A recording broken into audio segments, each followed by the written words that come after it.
Hey, if you're thinking about building a Johnson Sioux bioreactor, let me share my experience with you before you get started.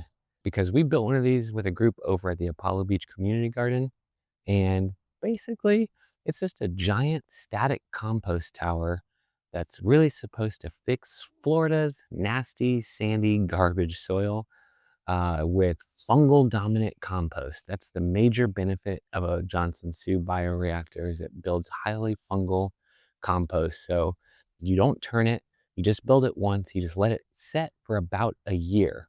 So here's some things that I really wish I knew before we started. The official instructions, they make it sound pretty simple, honestly. The instructions say one person, about 4 to 5 hours, and about $40 in materials will build this thing. But that is not what happened to us. And honestly, there were a couple separate times in there, a couple separate points in the build where I thought something was going to go wrong that the manual doesn't really warn you about. So before you build one, spend your time, before you build one and spend time and money and a weekend on it, let me go ahead and share some tips and tricks and some pitfalls that we came across. So let me go ahead and walk you through that and how we built this.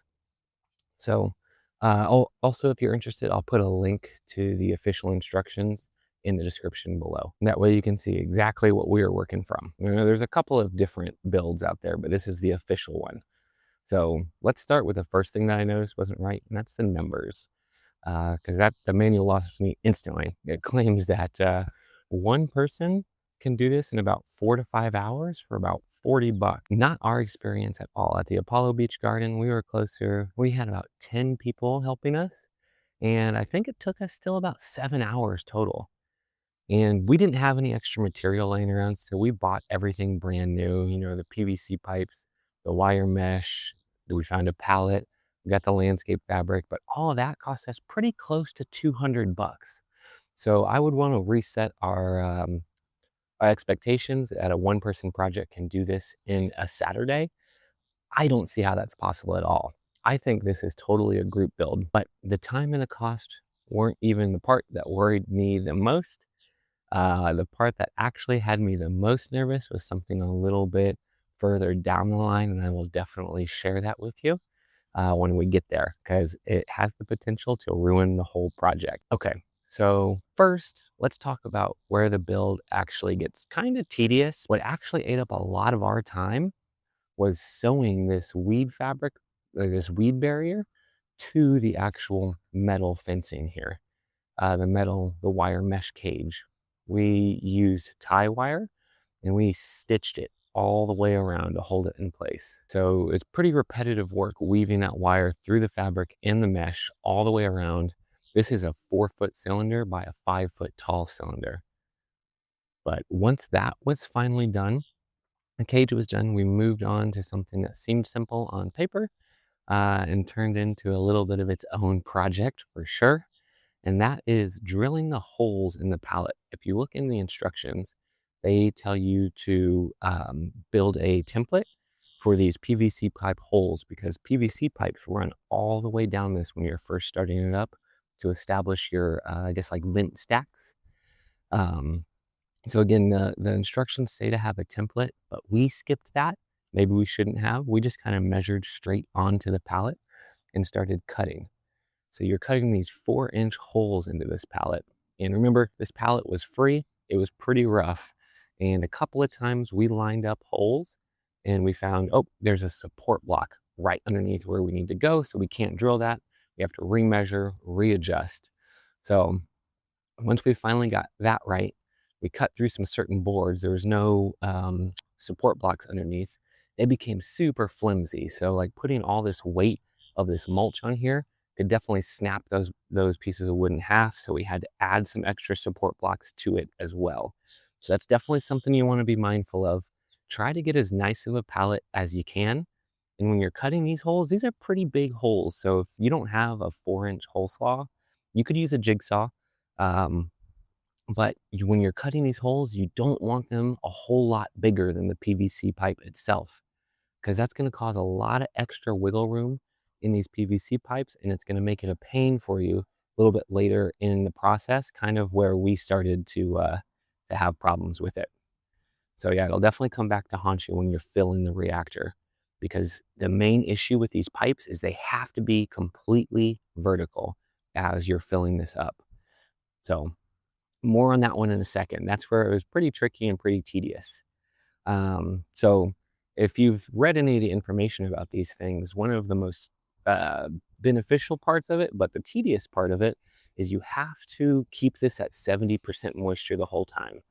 And the best way to do that is to wash your mulch and leaves as you're adding to this.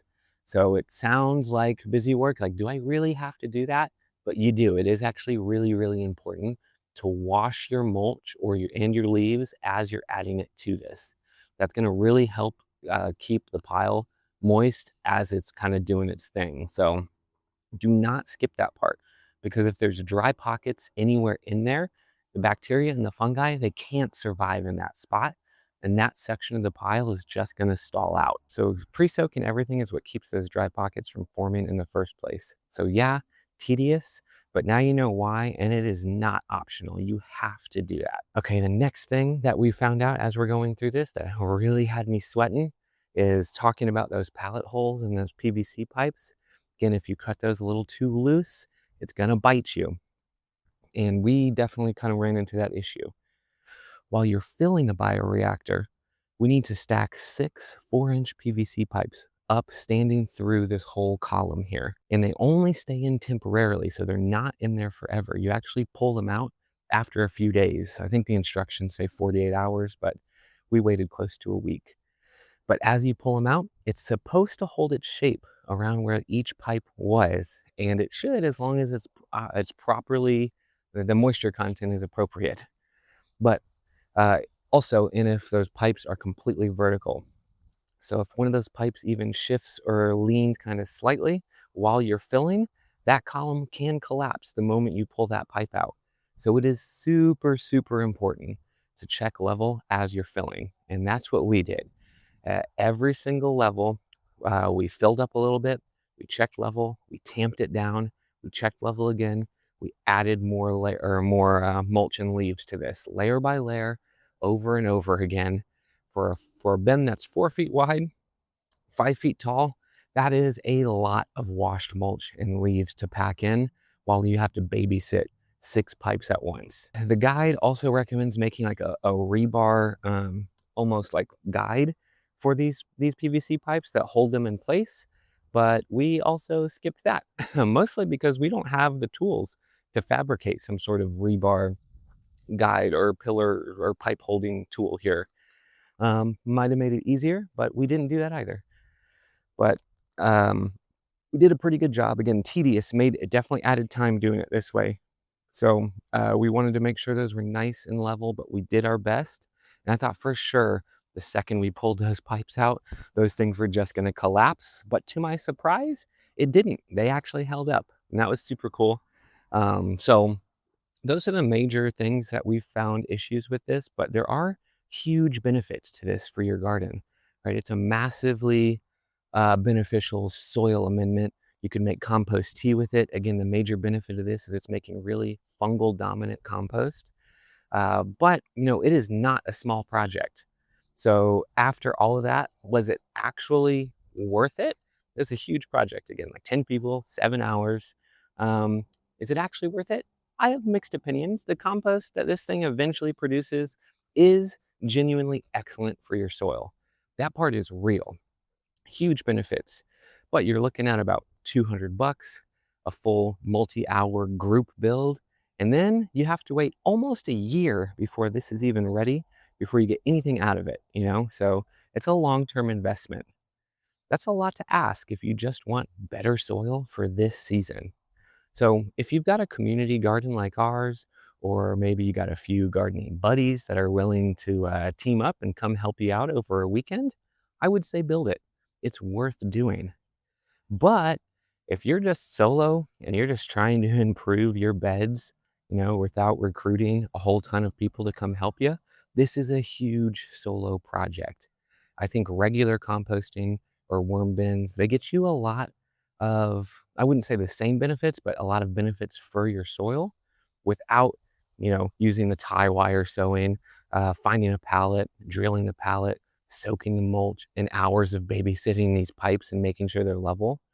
But, saying all that, I don't regret building this.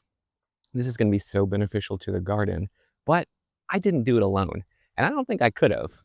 So if you really want to find out more and build one of these, again, I'll put the link to the official instructions in the description below.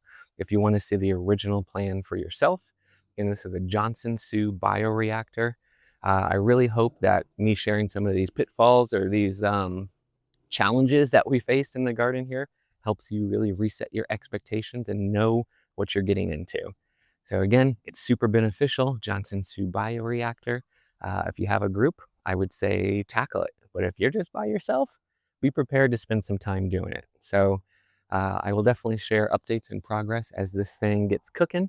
Right now, it's been cooking for probably about a month or so. So if you want to see updates and kind of like the benefits that this thing brings to the garden, definitely follow along. And I really hope me sharing these struggles help you decide if you want to build one in your garden. And maybe this will make it faster for you. So yeah, really hope this helps. And I hope you have a good day.